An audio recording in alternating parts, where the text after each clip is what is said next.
Hello students, তো আমি পার্থ পণ্ডিত আর তোমরা দেখছো তোমাদের প্রিয় চ্যানেল এডুকেশনাল সলিউশন। তো আজকে আমি আবারও তোমাদের জন্য এই যে বুলেট জিকে সিরিজ নিয়ে চলে এসেছি। তো এটি ছিল আগের দিনের হোমওয়ার্কের কোশ্চেন। তো দেখো এখানে বলেছিল কি, বায়ু মাধ্যমে শব্দ তরঙ্গ কেমন হয়। তো এটার সঠিক উত্তর হবে অপশন নাম্বার ডি, অনুদৈর্ঘ্য। তো বায়ু মাধ্যমে শব্দ তরঙ্গ হয় অনুদৈর্ঘ্য। তো যারা অপশন নাম্বার ডি উত্তর দিয়েছো তাদের সবার উত্তরই সঠিক হয়েছে। তো আজকে আমি তোমাদের জন্য খুবই ইম্পর্টেন্ট কোশ্চেন নিয়ে এসেছি। তো যারা এই ভিডিওটি প্রথম থেকে সম্পূর্ণ দেখবে তাদের আপকামিং যে কোনো চাকরি পরীক্ষার ক্ষেত্রে অবশ্যই হেল্প হবে। তো শুরু করছি। দেখো কোশ্চেন নাম্বার 1, কত সালে জাতীয় মানবাধিকার কমিশন গঠিত হয়েছিল। তো কত সালে গঠিত হয়েছিল এই জাতীয় মানবাধিকার কমিশন? এ 1990, বি 1991, সি 1993, না ডি 1995। তো কোন সালে এই জাতীয় মানবাধিকার কমিশন গঠিত হয়েছিল? তো এটার সঠিক উত্তর হবে অপশন নাম্বার সি, 1993 সালে। 1993 সালে এটি গঠিত হয়েছিল। তো এটার সঠিক উত্তর হবে অপশন নাম্বার সি। তারপরে দেখো নেক্সট 2 নাম্বার কোশ্চেন, কোন উদ্ভিদকে দক্ষিণ ভারতের সবুজ সোনা বলে? এ নারকেল, বি চা, সি গম, না ডি কফি। তো কাকে কোন উদ্ভিদকে দক্ষিণ ভারতের সবুজ সোনা বলে? দক্ষিণ ভারতে কিন্তু অনেকটাই নারকেল গাছ থাকে, তার জন্য এই নারকেল গাছকে বলা হয় দক্ষিণ ভারতের সবুজ সোনা। তো এটার উত্তর হবে অপশন নাম্বার এ, নারকেল। তো মনে রাখবে যে নারকেল গাছকে বলা হয় দক্ষিণ ভারতের সবুজ সোনা। তারপরে দেখো নেক্সট 3 নাম্বার কোশ্চেন, অথর্ববেদ।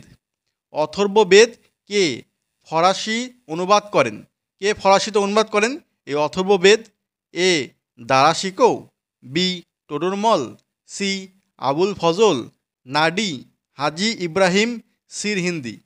তো এখানে বলেছে যে অথর্ববেদ ফরাসিতে অনুবাদ করেন কে? তো এটার সঠিক উত্তর হবে অপশন নাম্বার ডি, হাজি ইব্রাহিম সিরহিন্দ। হাজি ইব্রাহিম সিরহিন্দি তিনি এই অথর্ববেদকে ফরাসিতে অনুবাদ করেন। আর মনে রাখবে যে উপনিষদ, উপনিষদকে ফরাসি অনুবাদ কে করেছিলেন? এই যে অপশন নাম্বার এ, দারাশিকো। দারাশিকো হলো উপনিষদকে ফরাসিতে অনুবাদ করেন। তো মনে রাখবে এটার উত্তর হবে অপশন নাম্বার ডি। তারপরে দেখো নেক্সট 4 নাম্বার কোশ্চেন, পরিবর্তিত মৃৎগত কাণ্ডের উদাহরণ নিম্নের কোনটি? তো বলেছে যে এখানে পরিবর্তিত মৃৎগত কাণ্ড। এ চিনেবাদাম, বি গাজর, সি আলু, না ডি শালগম। তো বলেছে এখানে পরিবর্তিত মৃৎগত কাণ্ডের উদাহরণ হলো কোনটি? তো এটার সঠিক উত্তর হবে অপশন নাম্বার সি, আলু। আলুকে বলা হয় পরিবর্তিত মৃৎগত কাণ্ডের উদাহরণ। তো এটার সঠিক উত্তর হবে অপশন নাম্বার সি, আলু। তো মনে রাখবে তোমরা অবশ্যই। তারপরে দেখো নেক্সট 5 নাম্বার কোশ্চেন, সূর্যালোকের কোন রং পাতা দ্বারা প্রতিফলিত হয়? এ বেগুনি, বি লাল, সি হলুদ, না ডি সবুজ। তো বলেছে এখানে যে সূর্যালোকের কোন রং পাতা দ্বারা প্রতিফলিত হয়। তো পাতার রং কি? পাতার রং হলো সবুজ। তো সবুজ রং পাতার, এর জন্য পাতা থেকে প্রতিফলিত হয় সবুজ রং। তো এটার সঠিক উত্তর হবে অপশন নাম্বার ডি, সবুজ। এই সবুজ রং পাতা থেকে প্রতিফলিত হয়। তো এটার সঠিক উত্তর হবে অপশন নাম্বার ডি। তারপরে দেখো নেক্সট 6 নাম্বার কোশ্চেন, জাহাঙ্গীর শব্দের অর্থ কী? এ মহান, বি সৌভাগ্যবান, সি সত্যের আলো, না ডি পৃথিবীর মালিক। তো এখানে বলেছে যে জাহাঙ্গীর এই শব্দটির অর্থ হলো কি? তো এটার সঠিক উত্তর হবে অপশন নাম্বার ডি, পৃথিবীর মালিক। তো জাহাঙ্গীর শব্দের অর্থ হলো পৃথিবীর মালিক। আর মনে রাখবে হুমায়ুন, হুমায়ুন কথার অর্থ হলো সৌভাগ্যবান। মনে রাখবে হুমায়ুন কথার অর্থ হলো সৌভাগ্যবান। আর আকবর শব্দের অর্থ হলো এই যে মহান, মহান বা মঙ্গলময়। মহান বা মঙ্গলময় হলো আকবর। সৌভাগ্যবান কথা মিনিং হলো হুমায়ুন, হুমায়ুন কথার অর্থ হলো সৌভাগ্যবান। আর এটা হলো জাহাঙ্গীর, এটা হলো অপশন নাম্বার ডি। তারপরে দেখো নেক্সট 7 নাম্বার কোশ্চেন, একটি পরমাণুতে সমান পরিমাণ কি বর্তমান থাকে?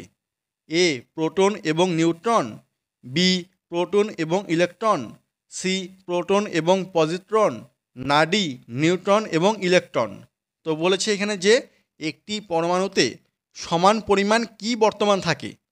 তো পরমাণুতে মনে রাখবে প্রোটন সংখ্যা আর ইলেকট্রন সংখ্যা সমান থাকে। তো এটার সঠিক উত্তর হবে অপশন নাম্বার বি, প্রোটন এবং ইলেকট্রন। তো একটি পরমাণুতে প্রোটন এবং ইলেকট্রন পরিমাণ সমান হয়। তো এটার সঠিক উত্তর হবে অপশন নাম্বার বি। তারপরে দেখো next 8 number question, Anandamath. Anandamath এই উপন্যাসটি কত সালে প্রকাশিত হয়? এ 1882, বি 1883, সি 1885, না ডি 1896। তো কোন সালে এই আনন্দমঠ উপন্যাসটি প্রকাশিত হয়? তো এটার সঠিক উত্তর হবে অপশন নাম্বার এ 1882। 1882 সালে এই আনন্দমঠ উপন্যাসটি প্রকাশিত হয়। আর এই যে 1896 সালে কিন্তু মনে রাখবে যে বন্দে মাতরম গানটি গাওয়া হয়েছিল। তো 1896 সালে কংগ্রেস অধিবেশনে এই বন্দে মাতরম গানটি গাওয়া হয়েছিল প্রথম 1896 সালে। পরীক্ষার সময় আসতে পারে ইম্পর্টেন্ট কোশ্চেন। তো স্টুডেন্টস, তোমরা যারা এখনও ভিডিওটি লাইক বা শেয়ার করোনি, তোমরা তাড়াতাড়ি একটি লাইক আর একটি শেয়ার করে দাও, কারণ তোমাদের লাইক দেখলেই আমি আরও উৎসাহিত হই ভিডিও বানানোর জন্য। এর জন্য তোমাদের লাইকটি খুবই জরুরি। তারপরে দেখো নেক্সট 9 নাম্বার কোশ্চেন, নারকেলের ভোজ্য অংশের নাম কি? এ এন্ডোস্পার্ম, বি এন্ডোকার্প, সি মেসোকার্প, না ডি রসালো অমরা। তো এখানে বলেছে যে নারকেলের ভোজ্য অংশের নাম কি? তো এটার সঠিক উত্তর হবে অপশন নাম্বার এ এন্ডোস্পার্ম। নারকেলের ভোজ্য অংশের নাম হলো এন্ডোস্পার্ম। আর মনে রাখবে এই নারকেলের জলে কোন হরমোন থাকে? মনে রাখবে কাইনিন অথবা সাইটোকাইনিন। কাইনিন এই হরমোনটি থাকে হলো নারকেলের জলে। তো পরীক্ষা আসতেই পারে যে নারকেলের জলে কোন হরমোন থাকে, তখন উত্তর হবে কাইনিন অথবা সাইটোকাইনিন। এই যে রয়েছে রসালো অমরা, এটি কিন্তু কমলা লেবুর ভোজ্য অংশের নাম। মনে রাখবে কমলা লেবুর ভোজ্য অংশের নাম হলো অমরা, যে রসালো অমরা। আর আমের হলো মেসোকার্প। মনে রাখবে আমের ভোজ্য অংশের নাম হলো মেসোকার্প। তো তিনটি মনে রাখবে, বলে দিলাম। তারপরে দেখো নেক্সট 10 নাম্বার কোশ্চেন, 2023 সালে অর্থনীতিতে কে নোবেল পুরস্কার পেয়েছেন? এ নার্গেস মোহাম্মদী, বি ডেভিড কার্ড, সি জন ফোসি, না ডি ক্লাউদিয়া গোলদিন। তো এখানে বলেছে যে 2023 সালে অর্থনীতিতে কে নোবেল পুরস্কার পেয়েছেন। তো এটার সঠিক উত্তর হবে option number D Claudia Goldin. Claudia Goldin তিনি এই পুরস্কারটি পেয়েছেন 2023 সালে। আর তিনি ইউএসএর বাসিন্দা, আমেরিকার বাসিন্দা। আর মনে রাখবে যে ইম্পর্টেন্ট তোমাদের নোবেল পুরস্কার থেকে হলো শান্তির থেকে সাহিত্য আর এই যে অর্থনীতি। শান্তি, সাহিত্য আর অর্থনীতি তিনটির থেকে ইম্পর্টেন্ট। তো শান্তিতে 2023 সালে কে পেয়েছেন? যে অপশন নাম্বার এ নার্গেস মোহাম্মদী, তিনি পেয়েছেন 2023 সালে শান্তিতে নোবেল পুরস্কার। আর আর হলো সাহিত্যে কে পেয়েছে 2023 সালে? এই যে জন ফোসি পেয়েছেন 2023 সালে সাহিত্যে নোবেল পুরস্কার। তো তিনটি মনে রাখবে, পরীক্ষা আসতেই পারে।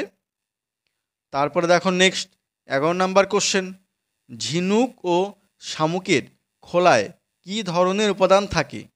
এ magnesium carbonate, B calcium carbonate, এটা হলো সোডিয়াম হবে, সোডিয়াম ক্লোরাইড, না ডি সোডিয়াম কার্বনেট। এটা টাইপিং মিস্টেক হয়েছে, সি নাম্বারটা হবে সোডিয়াম ক্লোরাইড। তো ঝিনুক ও শামুকের খোলায় কী ধরনের উপাদান থাকে? তো এটার সঠিক উত্তর হবে option number B calcium carbonate. Calcium carbonate থাকে এই ঝিনুক ও শামুকের খোলায়, CaCO3। এটার সংকেত হলো CaCO3। তো মনে রাখবে। তারপরে দেখো নেক্সট 12 নাম্বার কোশ্চেন, হাইড্রোজেনেশনে কোন ধাতু অনুঘটক হিসাবে কাজ করে? A nickel, B calcium, C manganese, না ডি সোডিয়াম। তো এখানে বলেছে যে হাইড্রোজেনেশনে কোন ধাতু অনুঘটক রূপে কাজ করে। তো এটার সঠিক উত্তর হবে option number A nickel. Nickel ধাতু অনুঘটক রূপে কাজ করে হাইড্রোজেনেশনের ক্ষেত্রে। তো এটার সঠিক উত্তর হবে অপশন নাম্বার এ। তারপরে দেখো নেক্সট 13 নম্বর কোশ্চেন, শের শাহের মৃত্যুর পর কে সিংহাসনে বসেন? এ জালাল খান ইসলাম শাহ, বি ফরিদ খাঁ সুর, সি আদিল শাহ, না ডি সেকেন্দার সুর। তো এখানে বলেছে যে শের শাহের মৃত্যুর পর সিংহাসনে কে বসেন? তো এটার সঠিক উত্তর হবে option number A Jalal Khan Islam Shah.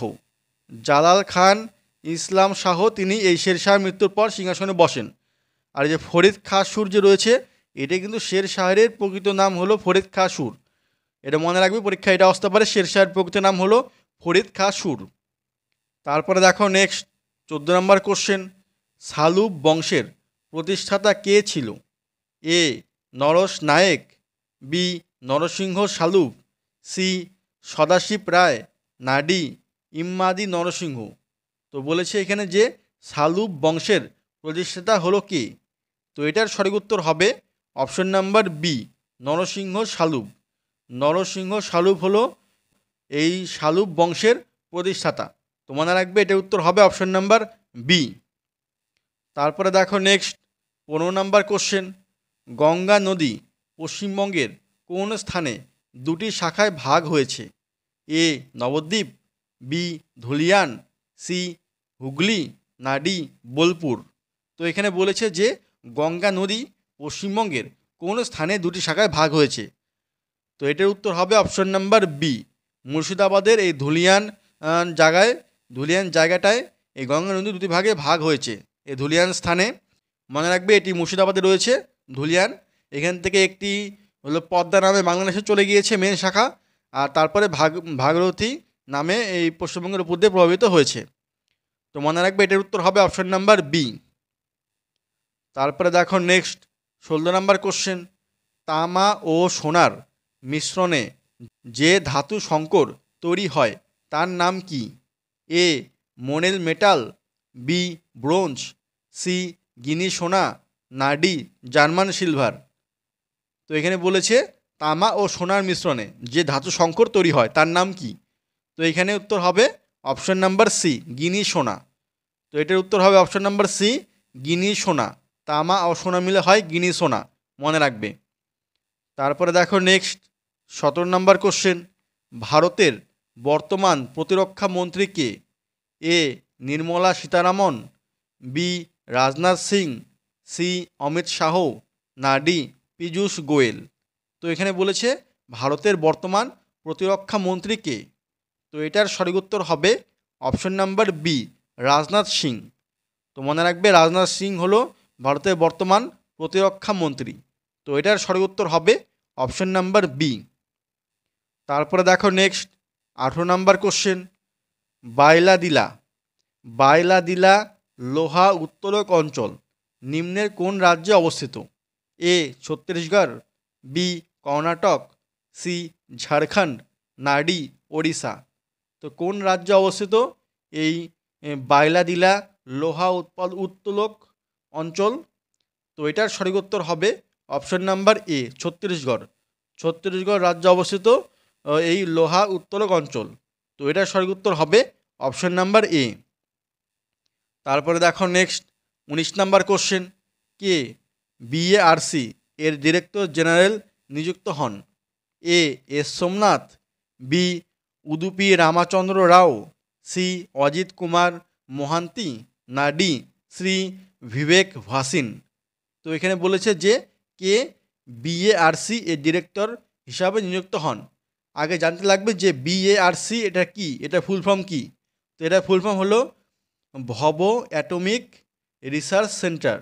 তো মনে রাখবে ভব অ্যাটমিক রিসার্চ সেন্টার, এটি ডিরেক্টর হিসেবে নিযুক্ত হন কে? তো এটা সঠিক উত্তর হবে অপশন নাম্বার ডি শ্রী বিবেক ভাসিন। শ্রী বিবেক ভাসিন হলো এর মানে বিএআরসি এর ডিরেক্টর জেনারেল হিসাবে নিযুক্ত হন। আর যে এস সোমনাথ কিন্তু ইসরোর চেয়ারম্যান, মনে রাখবে ইসরোর চেয়ারম্যান হলো এস সোমনাথ। তারপরে দেখো নেক্সট 20 নম্বর কোশ্চেন, আর আজকে লাস্ট কোশ্চেন এটি, নারকেলের জলে কোন হরমোন থাকে? A kinin, B auxin, C ethylene, না ডি জিব্বেরেলিন। তো এই কোশ্চেনের উত্তরটা কিন্তু আমি আগে দিয়েছিলাম, 9 নাম্বার কোশ্চেনে কিন্তু এই কোশ্চেনের উত্তরটা আমি দিয়ে দিয়েছিলাম। তো এটি আমি তোমাদের হোমওয়ার্ক দিলাম। তোমরা যারা এই সেশনটি ভালো করে দেখেছো তারা 1 সেকেন্ডের মধ্যে উত্তরটি বলে দিতে পারবে যে কোনটা উত্তর হবে। তো তোমরা কমেন্ট বক্সে এটি বলবে উত্তরটি কোনটা হবে। আমি কিন্তু তোমাদের কমেন্টের অপেক্ষা করব। তো আগে 19টি কোশ্চেনের মধ্যে তোমাদের কতগুলি হলো তোমরা অবশ্যই কমেন্ট করে জানাবে। আর ভিডিওটি কেমন লেগেছে সেটাও জানাবে। আর ভালো লেগে থাকলে অবশ্যই একটি লাইক আর একটি শেয়ার করে দেবে। আর চ্যানেলে যারা নতুন রয়েছো তারা অবশ্যই চ্যানেলটি সাবস্ক্রাইব করে পাশে রাখা বেল বাটনটি অন করে দেবে এরকম আরও ক্লাসের জন্য। তো আজকের মতো এখানে রাখছি, আবার দেখা হবে পরবর্তী ভিডিওতে। বাই।